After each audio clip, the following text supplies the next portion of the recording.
for educational critical review and reaction is the late, great Jordan Maxwell. Well, so many people are trying to do the perceived right thing altruistically, and they're just driven down as some form of nuisance, some demon that is masquerading as something other than they really are, when it's the real demons that masquerade as something other than what they really are, and they're elevated to the status of hero in our society. That's really bothered me. It's that perversion, the inversion. And who better to talk about this subject with than Jordan Maxwell? Jordan Maxwell is on the line with us. You can find his information at jordanmaxwellshow.com and jordanmaxwellresearch.is. I'm sure he'll tell you all about that. I have no notes for this show, but Jordan, welcome to the Secret Teachings. Take us in any direction that you would like to go. Well, thank you, Ryan, for inviting me back.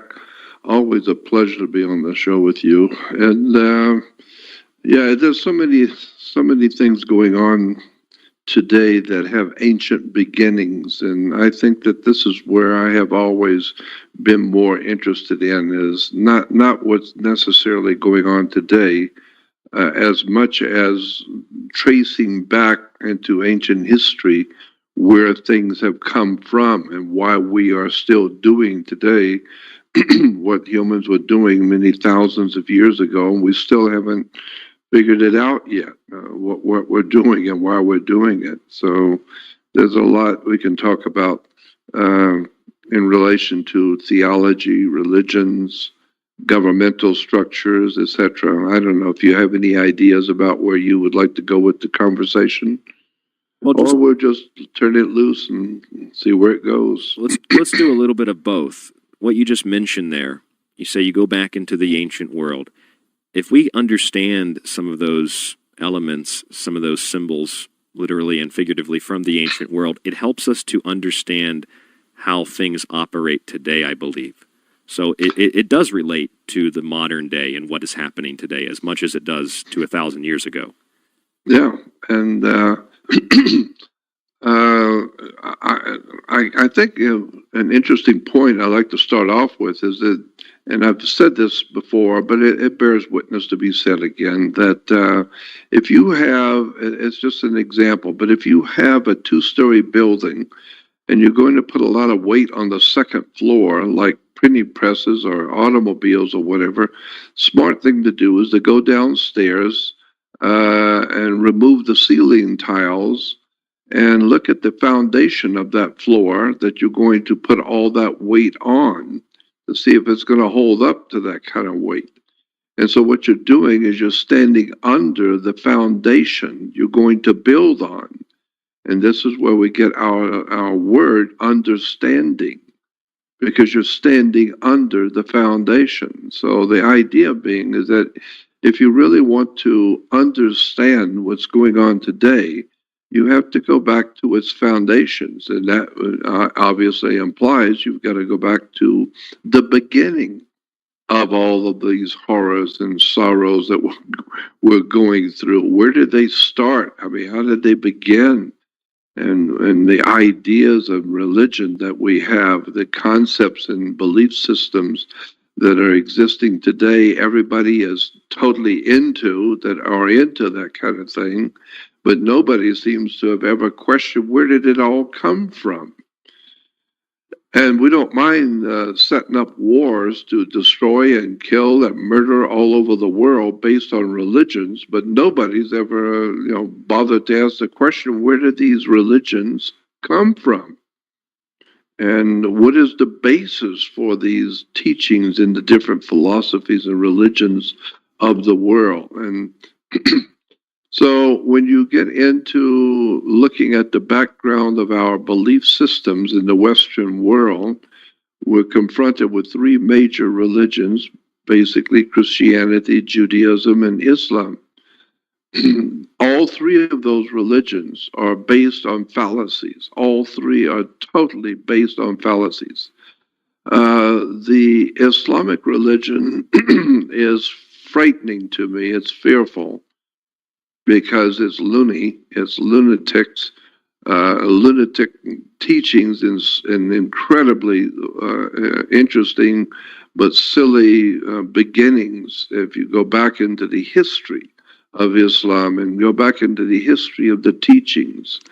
So that's the one story. Then Christianity is an overwhelmingly obvious relying on, the story of Christianity is obviously relying on a far, far more ancient story of which it was taken from in India and Egypt. But of the three, Judaism is from my point of view, the funniest one to deal with. There's so much humor can be brought into Judaism because it is a funny religion when you begin to look at the at the foundations of Jewish teachings in the what do we call it, the Old Testament. Christians call it the Old Testament. The Jews call it the Torah or the Law. But when you look into the actual beginnings of the teachings in the Old Testament, some of them are very, very interesting and very enlightening. But most of the belief systems of the Jewish religion are actually laughable when you begin to find out and research it and find out where these belief systems come from, and even more especially when you begin to see what they really mean. There's so much in the Old Testament Judaism that sounds very, very holy and very strict, and yet once you do the research into it and find out where these ideas came from, it's then becomes laughable, because first of all, the very history of the Old Testament is not only used to be in question. Now it's not in question. We know where so much of the Old Testament came from and how it was put together. Now, myself, I've only been looking at this for 58 years, so I'm not an expert on anything. But I've been looking at the subject for almost 60 years. And from my viewpoint, of what I think has happened is I think Christianity came first, and then Judaism. Christianity I'm as we know totally it sure of that. as we know it today, or another form of Christianity? Yeah, I know that is a good question. I just think that the original Christianity bears no resemblance to the Christianity of the first century. The original Christianity is so completely different than what we call Christianity today. It bears no semblance whatsoever. And but happily, and the nice part about it is that Christians are not aware of that. So therefore, everything works just fine as long as they're not aware that nothing that Christians believe today was part of early Christianity. Period. Isn't that sort of the same thing with holy days or holidays? I don't have any idea about the origins or the symbols. Not that it's necessarily bad, but we just participate and give ourselves to things that we don't understand, mostly. Yeah, that's exactly right. We just give ourselves over to and take part in and participate in the celebration of certain events and certain times of the year, etc. Never really understanding where these beliefs came from. And I don't see it as evil at all. Christmas, I think, is a beautiful time of year, and Easter is also a beautiful time of the year. But you need to understand that. Well, first of all, it's interesting to realize that all over the world, governments of the world all have, and countries all over the world have holidays, have holy days. They're different, probably in most countries, but nonetheless, there are specific holidays for the people of different nations. One of the main reasons why that there are holidays is because of the ancient Egyptians and the counting of time in calendars. Because the ancient Sumerians, Babylonians, Phoenician, Canaanites, etc., especially the ancient Middle East, they kept time by 360-degree circles. So if you draw a circle and you put 360 dots equally arranged around that circle, that's 360 dots around a circle, we would then say that's 360 degrees or 360 days of the year. And this is why your watch is always around. It's around with the 12 numbers, 1 through 12, because the year is based on 12 months of the year, the 12 signs of the zodiac, and it's a round year, and there are 360 days in the calendar. But in point of fact, there's always been 360 days as we count by calendar days. But in point of fact, there are 365 days. And so you have to do something with those other 5 days. So most governments have decided to just make a holiday. And we don't even count that. We don't even look at it. Just keep it on a 360-degree circle or 360 days a year. And now it makes sense because, 1/4 of it is 90 and then another quarter. And then the 4 quarters come to 360. So 360 is a nice round number that the Babylonians, the Phoenician, Canaanites, and many of the ancient cultures of the world gave us. So that's where we come by understanding we have 360 days in the year. And those houses of the zodiac, they're houses. They were built by the architect, the carpenter symbolism. Is that correct? Yeah, and boy, when you get into the zodiac and that's a whole different subject, and we could talk for days on that. What did you think of the so-called 13th zodiac, the Ophiuchus? Ophiuchus. Yes. Ophiuchus. Why was that implemented? Why was that granted some form of validity? Well, I don't know exactly why it was, but I know that my friend who is really an expert on Nostradamus, and he is extremely accurate in his astrological readings, but he does it the way Nostradamus did it. And it's not actual astrology as we know it today, but he is very big on talking about the 13th constellation of how do we use that? What is it called again? Ophiuchus. Yeah, Ophiuchus. But he's always talking about that in relation to what Nostradamus was doing. So I know it must be important because everything he tells me comes to pass exactly when and the way he says it does. And so it's not regular astrology, but Ophiuchus is something that is very important, but I'm not really sure why. But anyway, getting back to the general idea of 365 days, but governments of the world and mathematicians and everybody else keeps track of time and calendar by 360 degrees. So what are you going to do with the other 5 degrees or the other 5 days? Well, you just make them into national holidays. This way we don't keep track of it. We don't even look at it, just holidays. They're holy.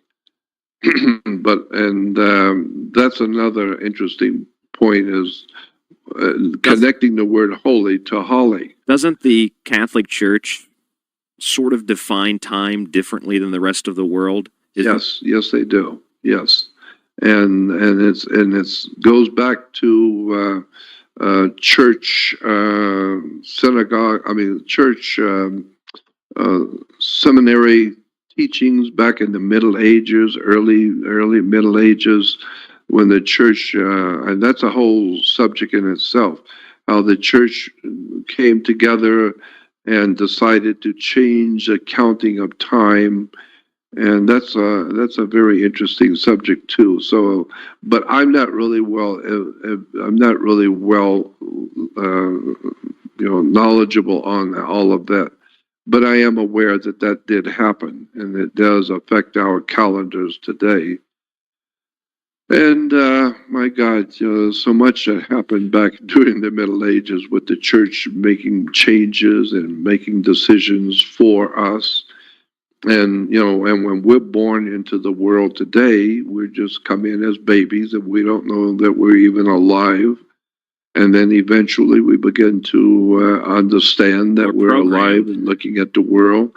And then we begin to mock and copy our adults and thinking and reasoning. And before you know it, we are adults like everybody else, and we believe the same things and learn the same things and accepted the world, as it was presented to us, never realizing that, the children who are being born today are going to learn about computers and iPhones and all that kind of thing and artificial intelligence, but they're never, ever, ever going to know anything about freedom, liberty, justice, and the way America operated, back in the 20s and the 30s and the 50s. It's like they're taught that those types of things, Jordan, the latter, freedom, liberty, that those are perverse, and that we should accept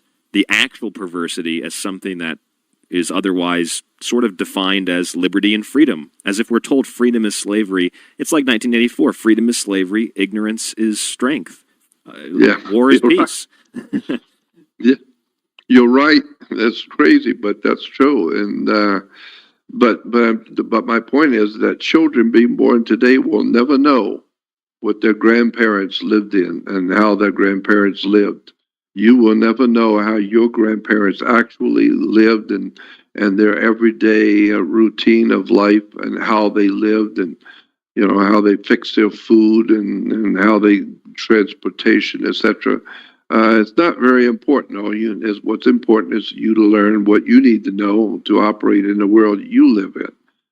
But that being the case, well, let's go all the way back to the time of the ancient pharaohs of Egypt and see what kind of a world that they lived in and where they had come from. Who were the ancient Egyptians? They weren't Arabs. Today, I've been to Egypt 3 times, and many of the Arabic peoples there will tell you they are from a pharaonic line, meaning that they can trace their ancestry back to a pharaoh. Well, in point of fact, no, it's nice, but it's not true, because there's a world of difference between the sun and the moon and up and down. And Arabic and Egyptian. Egyptians is a totally different story than Arabic today. Arabs are not Egyptians. As a matter of fact, the very name Egypt is a Greek word that the people living in that land do not call themselves Egyptians or do not know of their country as Egypt. That's a Greek word.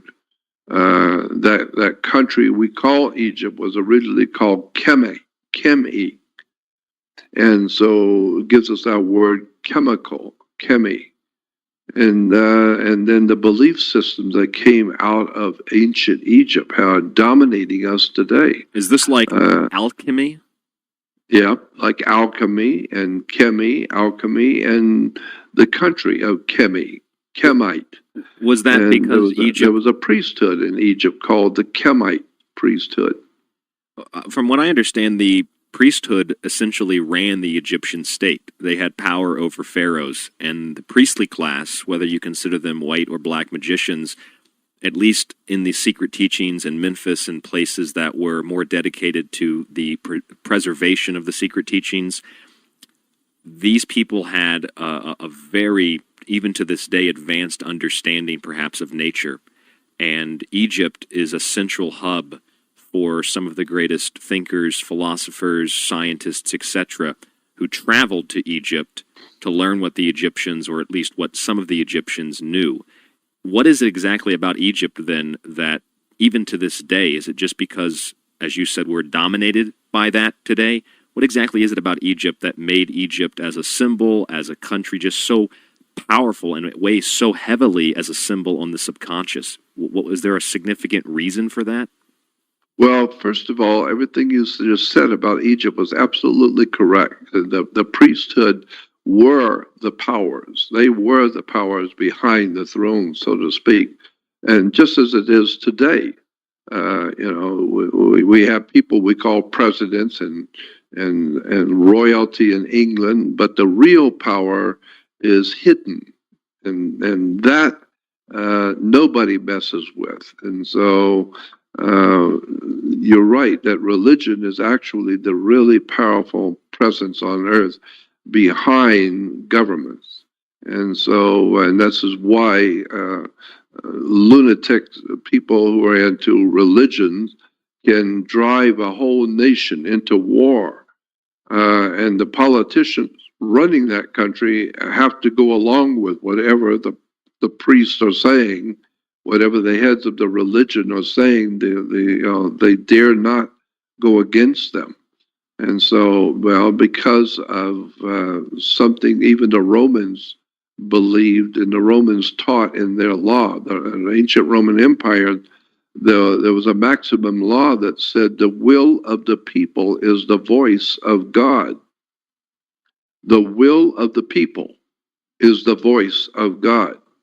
Simply meaning that if you can get enough people in your city to believe, if you could get 90% of the people in your city to believe something and want something, that's like the voice of God. The government over that city or that town or that country or that state is going to acquiesce. They're going to give you what you want. You get that many people in the street demanding something, and well, the voice of the people is the will of God. So this is how religions get to be so powerful. Is that it's easy to get people to believe things, and once they believe, and then they raise their children to believe it, and their children raise their children to believe it, until today you've got 7.5 billion people around the world who've got all kinds of religious beliefs depending on their country and their point of origin. And now we got a whole new powerful running of the world from behind the scenes. I think, doesn't a lot of it tie into human psychology? Because we react on emotions rather than critical thinking, and we defend those systems that perceptually protect us physically, emotionally, spiritually. It's like a form of universal Stockholm syndrome. No, that's exactly what it is. You're exactly correct. Who was it? Napoleon said, history are lies that we have all agreed upon. It's his story. And so that's what our history is. It's all kinds of misunderstandings and outright lies and deception. And history is written by the victors, so that you have to question everything, question what you believe, question your own country. And if you're smart, you question your own sanity and do research and study and get a better hold on and understand words and terms and ideas and where they've come from, and then begin to see how you have been influenced by them without knowing it. And you've been, sucked into a belief system and never realized it's just a belief system. It has no basis in fact at all. Jordan, so, yeah. this is Jack. Hi. Hi, Jack. Hi. Great talking to you as always. Do you believe there is such a thing as absolute truth? When you look back at all the history you've studied, how do we know that that history hasn't been tainted or doctored up? Well, of course, that's a very, very good question. And logic alone would tell me there must be an absolute truth, logically, because whatever happened, it happened. And therefore, if you want to talk about it, well, that's you talking about it. But that's if you weren't there, how would you know anyway? And so, yeah, you have to question everything. But whatever actually happened. So there must be an absolute truth. But your question is, would we ever be able to know what is the real truth concerning anything? We all perceive That's a it very differently. good question. We perceive it differently, even if we were there and witnessed it. All three of us, Jordan, Jack, myself, if we watched something happen, it happened. That's an absolute, but we all might have witnessed it happen differently. Yeah. Perceived it that's differently, exactly yes. right. Yeah. Well, Ryan just did a show last weekend about how untruths are put in amongst, I call it a truth sandwich. And so it is very difficult to decipher the truth. And I don't even like to use the word truth. I prefer to say it's probably more truthful. But so much of what you are very knowledgeable about when it comes back to words and the true meaning of words and how these phrases are developed, I think that's a pretty good basis for deciphering the truth. When you look at the root meaning of the root words and what the real meaning is, that seems to really shed light on truth. Well, yeah, because we know that so much was being done by the church in the Middle Ages in preparing our destiny as a language, as a people, as a culture of people on the earth. The church was in charge of the destiny of the human family in the Western world. Greece and Rome ruled Europe, and Europe during those years ruled the world. And then with the coming of the collapse of the Roman Empire, so much of the real history has been wiped out. And for the past 2,000 years, we're totally unaware of the ancient and prehistoric world that it's finally beginning to come out now, finally beginning to show itself and be in development of the knowledge about the ancient and prehistoric world, the extraterrestrial presence on the earth, the ancient astronaut ideas.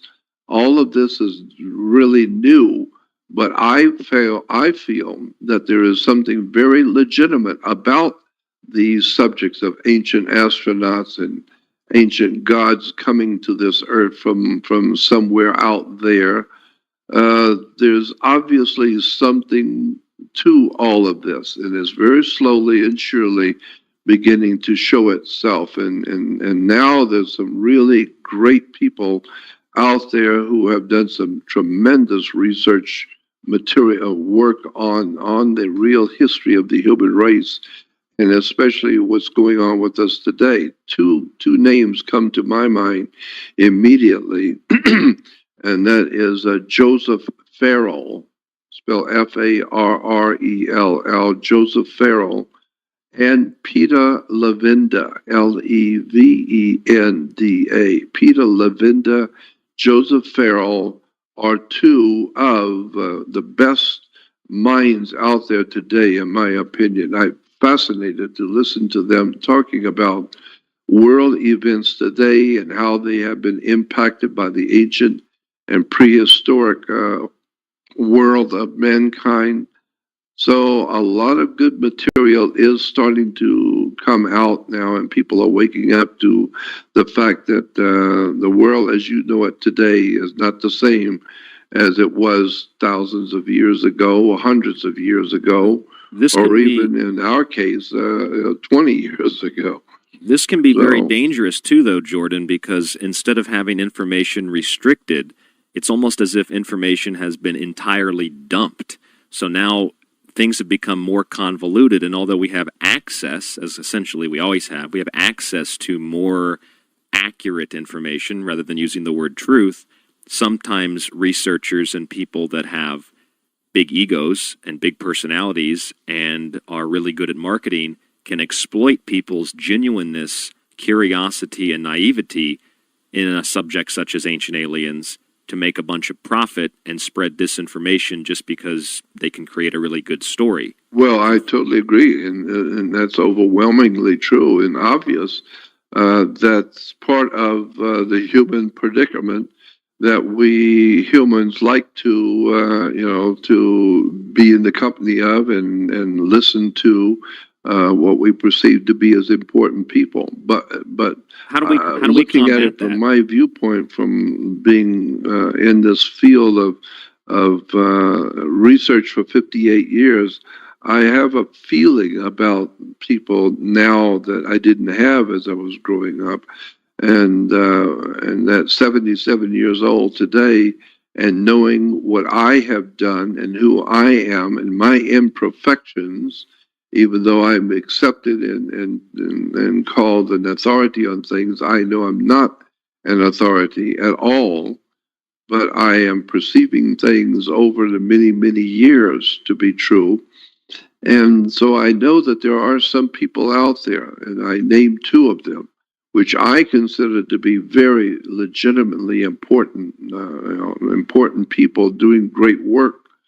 But you're right. There's an awful lot of people out there that they're good at talking, and they sound good, and then you find out later on that they were just selling their own ideas and marketing their own ideas. But that's part of life. You have to allow people to be free to talk, and then you have to decide for yourself what is true and what's good and what isn't.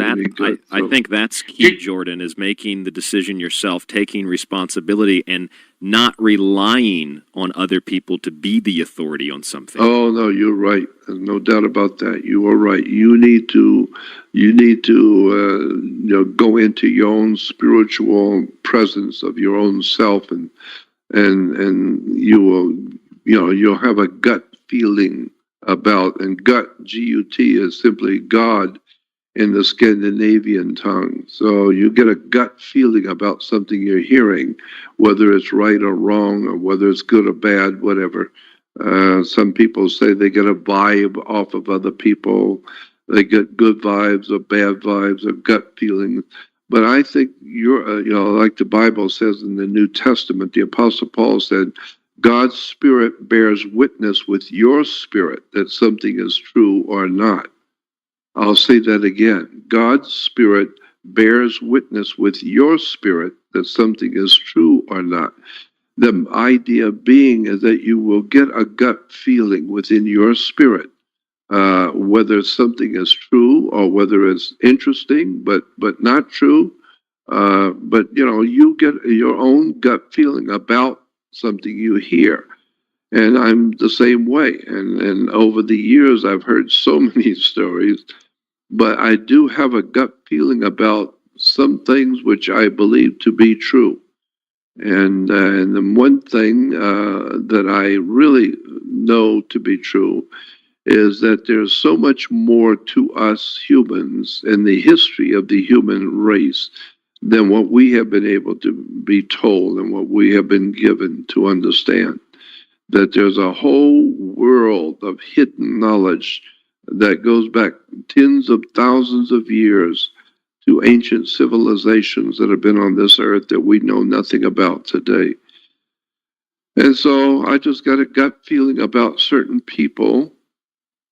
As I said, Peter Levenda and Joseph Farrell are the two top ones in my book that are really giving us important, good information on which to begin to do our own research.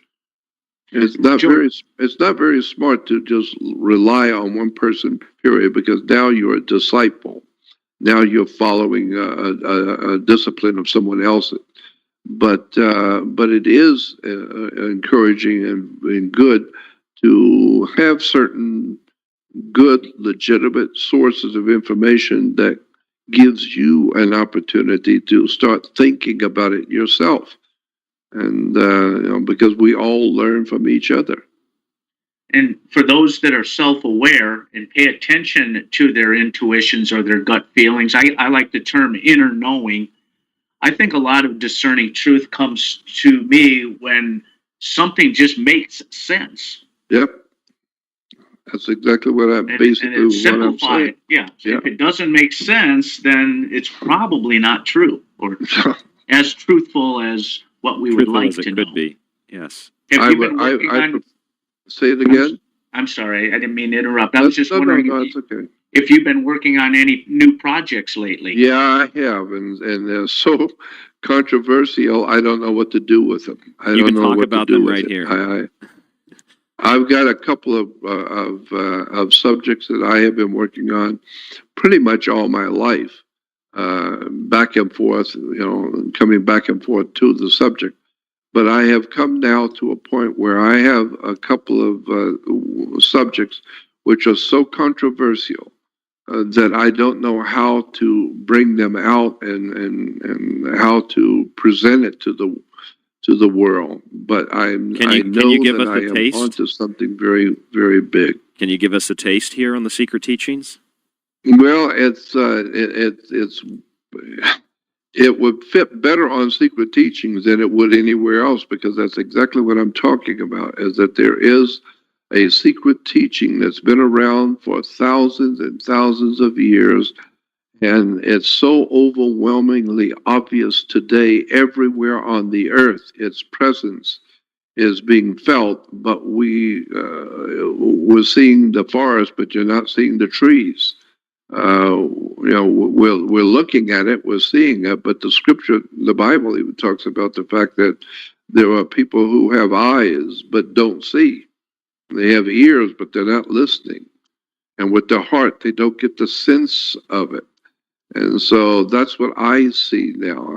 After all of these years, I stumbled upon a subject back in 1967. Which today is exactly 50 years ago, and I was in Glendale, California, at a Glendale library, and I stumbled upon a subject in that library that I knew instantly that was going to be very, very important. I didn't understand it. I didn't know what it was, but my gut told me that this is going to be the most important thing you're ever going to find. And so I started doing research on the subject. And over the past 50 years, it has dominated all of my thinking. This one subject and one symbol, as it was used in the prehistoric and ancient world, as it's being used today in this world, and it ties into the world religions, world government, philosophies of the ancient world, and the new world order especially. It's the kind of thing that you'd have to sit and look at for many, many years before it would finally dawn on you what you're seeing and what is so well hidden. And that's the only reason why now I am finally beginning to see something that I've been looking at, for 50 years, but never realized the implications of what I was seeing until now. And now it's so controversial and kind of frightening to even contemplate what it really means and where we as humans are going. If I could explain the symbol to you, and it would take a couple of hours just to do that, at least 2 hours, and you would have to see, not just hear. It's not good enough to hear me discuss it. You'd have to see it with your own eyes. And then I would, the best I could do is help guide your thinking about what you're seeing and explaining what I found important about it. And then after presenting for 2 hours this idea that I have developed over the past 50 years, then you look at it and you tell me what you think. And believe me, there's a lot of information about the thing I'm talking about. But it's not going to be of any value for me to talk about it now because you really have to see it. And so I'm putting together a presentation on that subject.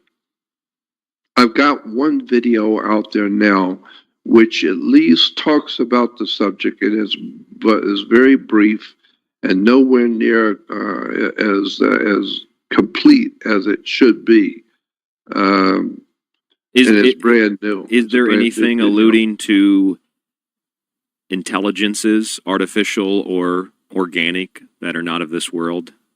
Yes. Yeah, it definitely deals with that. It definitely deals with something that is not of this world, that has been around for tens of thousands of years and has used the same symbol.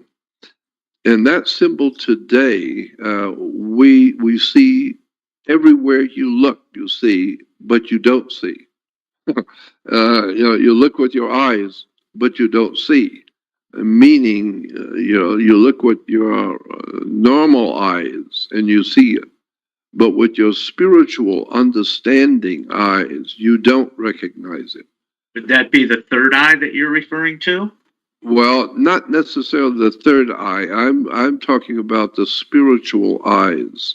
Meaning, if you're educated in a particular philosophy or educated in a particular symbol and a particular field of research, things pop out at you quicker than it would just anyone else. Yes, they do. And so, well, Jordan, can I suggest I've been doing this for just now going on 8 years. The radio. I've been doing research a little bit longer, pretty much since I'm right out of high school. I've noticed something as well, something I have talked about. I've done it here. I've done it on Ground Zero with Clyde Lewis and some other radio shows. And I see this because I studied films. I went to film school. I studied TV shows. I've studied psychology, symbolism, philosophy, the secret teachings, the secret doctrine, the occult, and so much more exterior to that and internally to that, and everything in between. And I've started to think, be it artificial intelligence, be it some form of organic life, some type of synthetic life off of this planet, out of this dimension, that something has come through. We see this in government experiments like the Philadelphia Project, Montauk. We've seen this demonstrated to the public in TV shows like Stranger Things, Monsters Incorporated, the Disney movie. I've even interviewed Harold Kautz from Germany. He talked about black goo and remote viewing, and when they remote viewed the Morgellons in the body, Morgellons looks basically like a parasite that feeds off of DNA and consumes light. My suggestion, from what I've figured out, or at least what I think I figured out, is that there is something that is, you can call it whatever you like, extra-dimensional, extraterrestrial. There's something that's not from this world, from another dimension. It acts as a parasite. It attaches to our, perhaps, light bodies, if that's the appropriate way to describe it. It attaches to us in some way. It sucks the life, it sucks the light out of us, and it exists just below the surface of what you're suggesting about this symbol, where it's right in front of us, but we don't see it. I don't know if that relates to what you found, but that's what I found independently of hearing what you just said. No, I totally agree with that. Totally agree that it is not of this world, not of our dimensions that we are used to, but it is a symbol and a concept that goes back to ancient Egypt, all the way back to the very beginnings of ancient Egypt. And just to Egypt or before? Just to Egypt or before Egypt as well?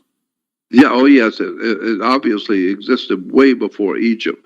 But Egypt, what you might say, Egypt perfected the symbolism and gave it to us And there are people in the world, which we call the Cabal or the Illuminati. They pretty much understand that ancient symbol, not like us today. We don't really get it yet, but there are these people in the world who do know what it actually meant and how it is to be applied. And so that's the scary part, because I know it's very powerful symbol. It really is very powerful in what it is able to do in guiding the human race. So yeah, you're right that there is something going on that is not of this world.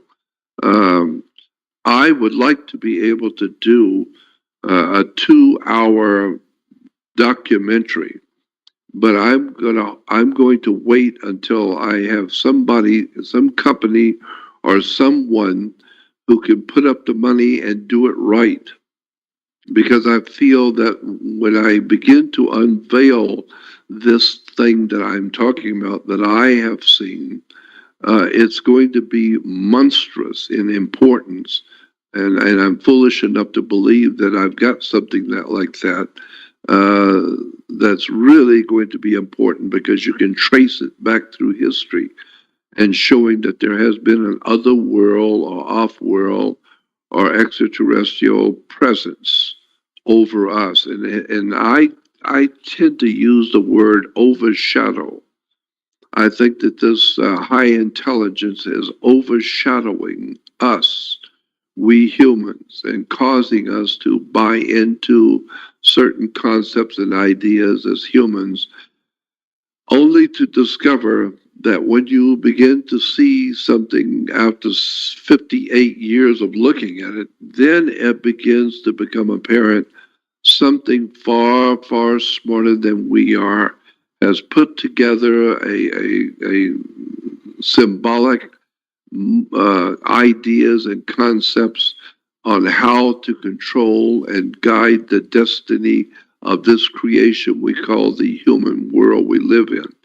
Something far, far deeper is going on, and now we're beginning to feel it, on the surface. Now people are starting to wake up and feel that there's technologies going on that we're not aware of, and there are people doing things to us, and weather manipulation and poisons in the sky and all kinds of things which are happening to us, the human family, and we have no control over it. Well, the reason why is because you have no idea in the world what is actually the reasons for things happening, the agenda that's being worked out.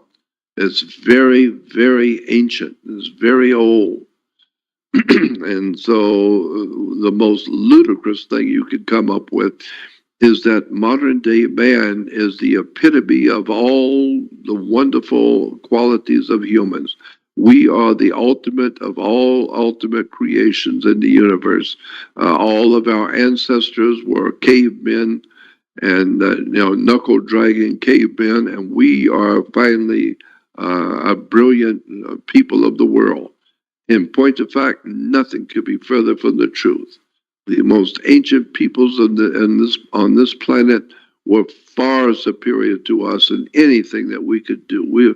Our best minds have not even begun to figure out what was going on this earth millions of years ago, hundreds of thousands of years ago. There's a history to the earth that we have not been privy to know about.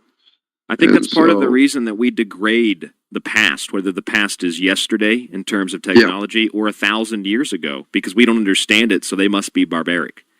Yep. And obviously, it's overwhelmingly obvious that we are superior. We have television. We have lasers. We have Apple technology. We have iPads, Jordan. Hey, we have chia pets. Come on. Yeah. Hey, Jordan, before you move on, you had mentioned the video where you touched on this subject a little bit. Can you tell us the name of that video and where folks can find that video? Yeah. Yeah, it's called Cosmocratorus. It's based on a Greek word, called, or the Greek word cosmocratorus, but I just call it cosmocrats. And so the cosmocrats deals with this symbol and this concept very lightly, but at least it deals with it. It's like a little introduction. So opening the doorway to the subject. Yeah, it's opening the door to something far, far bigger. And so, but I had to start somewhere, so I have to assume to start with people on the earth who have no knowledge of this symbol at all and have no idea in the world what it really means. So I have to go back and start all over again at that level and introduce the idea. But boy, there's a far bigger story once you see Cosmocrats. There's a far bigger story coming.